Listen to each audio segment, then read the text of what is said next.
বাংলাদেশি। আমি কলকাতায় এসেছি। মুখার্জি ম্যামকে দেখাইছি, উষসী মুখার্জি ম্যামকে দেখাইছি। তার আগে আমি রিশম আহমেদ স্যারকে দেখাইছি। উনি এই ম্যামের কাছে উষসী মুখার্জি ম্যামের কাছে রিফার করেছে।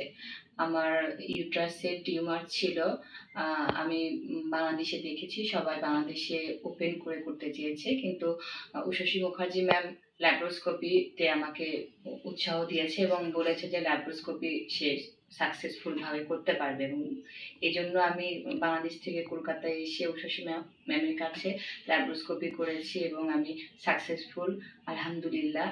আমার অপারেশন হয়েছে, এখন আমি অনেকটা ভালো আছি। যেটুকু সমস্যা রয়েছে উষসী ম্যাম দেখবে, দেখে আমাকে সলিউশন দিবে। ম্যাম যে রোগীদের সঙ্গে এত সুন্দর করে কথা বলা বা সমাধান করা, এটা আমার খুব ভালো লেগেছে। অন্যান্য ডাক্তারের সঙ্গে যেভাবে আমি করতে পারিনি বা ম্যামের সঙ্গে সেই যোগাযোগটা আমি করতে পেরেছি, এই জন্য আমি অনেক ভালো লেগেছে ম্যামকে। আমাদের খোঁজ নিয়েছে ফোন করে, নিজে থেকেই ফোন দিয়ে আমাদের খোঁজ নিয়েছে যে আমি কেমন আছি, কি খবর, বা সবসময় যোগাযোগ করেছি। আমরা করে দিলেও সঙ্গে সঙ্গে রিপ্লাই দিয়েছে। এটা খুব ভালো লেগেছে। আপনারা সবাই আসবেন ম্যামের কাছে। ধন্যবাদ।